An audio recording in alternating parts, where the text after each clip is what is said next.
Hi friends! Today we are going to be reading the book Alexander and the Terrible, Horrible, No Good, Very Bad Day.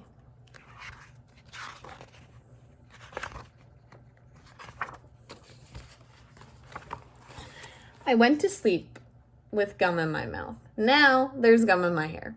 And when I got out of bed this morning, I tripped on the skateboard. And by mistake, I dropped my sweater in the sink while the water was running. And I could tell it was going to be a terrible, horrible, no good, very bad day.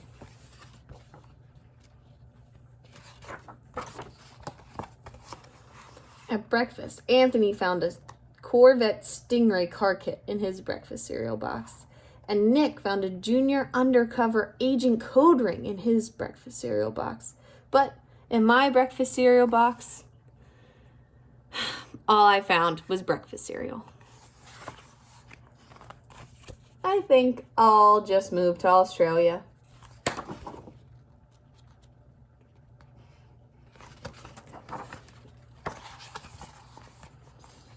In the carpool, Miss Gibson let Becky have a seat by the window. Aubrey and Elliot got seats by the window, too. I said I was being scrunched. I said I was being smushed. I said if I don't get a seat by the window, I am going to get car sick. No one answered. I could tell it was going to be a terrible, horrible, no good, very bad day. At school, Miss Dixon liked Paul's picture of the sailboat better than my picture of the invisible castle. At singing time, she said I sang too loud. At counting time, she said I left out 16. Who needs 16? I could tell it was going to be a terrible, horrible, no good, very bad day.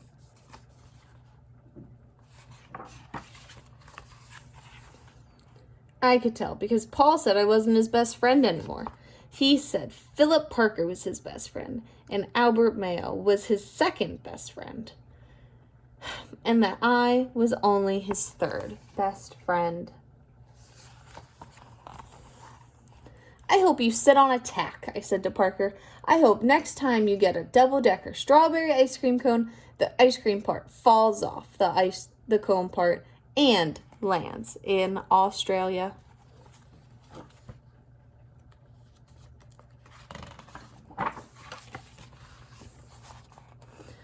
There were 2 cupcakes in Philip Parker's lunch bag, and Albert got a Hershey bar with almonds, and Parker's mom gave him a piece of jelly roll that had little coconut sprinkles on top. Guess whose mom forgot to put dessert? It was a terrible, horrible, no good, very bad day.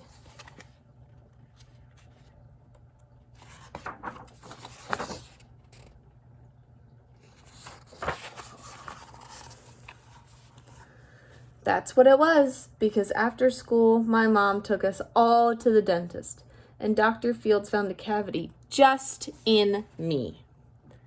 Come back next week and I'll fix it, said Dr. Fields. Next week? I said, I'm going to Australia.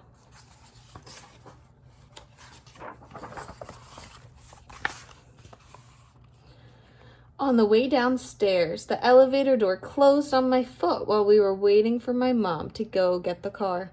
Anthony made me fall where it was muddy. And then, when I started crying because of the mud, Nick said I was a crybaby. And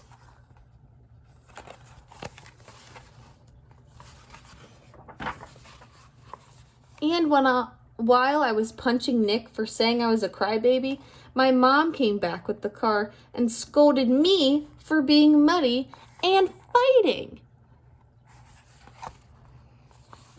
I am having a terrible, horrible, no good, very bad day, I told everyone.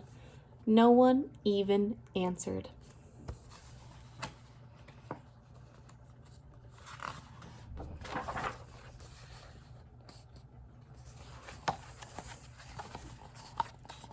So then we went to the shoe store to buy some sneakers. Anthony chose white ones with blue stripes, Nick chose red ones with white stripes. I chose blue ones with red stripes. But then the shoe man said, we're all sold out. They made me buy plain old white ones, but they can't make me wear them.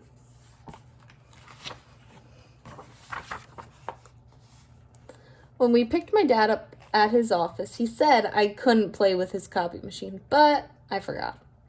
He also said to watch out for the books on his desk, and I was as careful as could be, except for my elbow. He also said don't fool around with his phone, but I think I called Australia. My dad said please don't pick up anymore.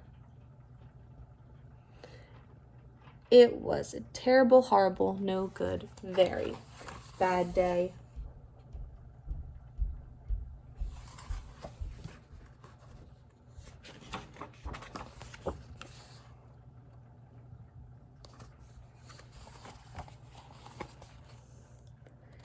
There were lima beans for dinner, and I hate lima beans. There was kissing on TV, and I hate kissing.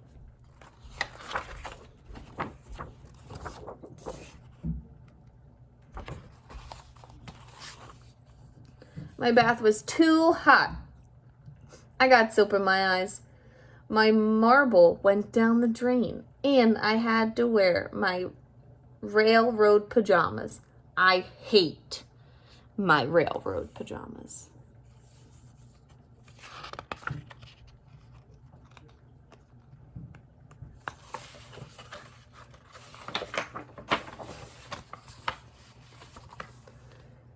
When I went to bed, Nick took back the pillow he said I could keep, and the Mickey Mouse nightlight burned out, and I bit my tongue. The cat wants to sleep with Anthony, not me. It was a terrible, horrible, no good, very bad day. My mom said some days are like that.